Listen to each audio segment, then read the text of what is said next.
operation Sindoor ಬಗ್ಗೆ ಕಾಂಗ್ರೆಸ್ ಆರೋಪ 4 flight ಹಾರಿಸಿ ಬೂಟಾಟಿಕೆ ಎಂದು ಟೀಕಾಸ್ತ್ರ ಕಾಂಗ್ರೆಸ್ ಆರೋಪಕ್ಕೆ ಸಿಡಿಮಿಡಿಗೊಂಡ ಬಿಜೆಪಿ ಲೀಡರ್ಸ್ ಸರ್ವಪಕ್ಷ ಸಭೆಗೂ ಹಾಜರಿಲ್ಲ ವಿಶೇಷ ಅಧಿವೇಶನ ಕರೆತಿಲ್ಲ ಈಗ ವಿದೇಶಕ್ಕೆ ಸರ್ವಪಕ್ಷ ನಿಯೋಗ ಕಳಿಸಲು ನಿರ್ಧರಿಸಿದ್ದಾರೆ ಕೇಂದ್ರದ ವಿರುದ್ಧ ಜೈರಾಮ್ ರಮೇಶ್ ಟೀಕೆ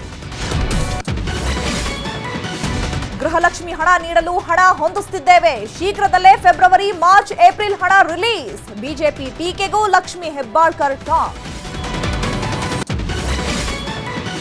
ಶಿಕ್ಷಕರನ್ನು ಅಕ್ರಮವಾಗಿ ಬೇರೆ ಸ್ಥಳಗಳಿಗೆ ನಿಯೋಜನೆ ಕಡೂರು ಬಿಇಒ ವಿರುದ್ಧ ಆರೋಪ ಸಾಬೀತು ಸರ್ಕಾರಕ್ಕೆ ವರದಿ ಸಲ್ಲಿಸಿರುವ ಚಿಕ್ಕಮಗಳೂರು ಡಿಡಿಪಿಐ 3 ದಿನಗಳ ಕಾಲ ಪೂರ್ವ ಮುಂಗಾರು ಅಬ್ಬರ ಉತ್ತರ ಕರ್ನಾಟಕಕ್ಕೆ ಆರೆಂಜ್ ಅಲರ್ಟ್ ಬೆಂಗಳೂರಲ್ಲಿ ಮರ ಬಿದ್ದು ವ್ಯಕ್ತಿಯ ಕಾಲು ಮುರಿತ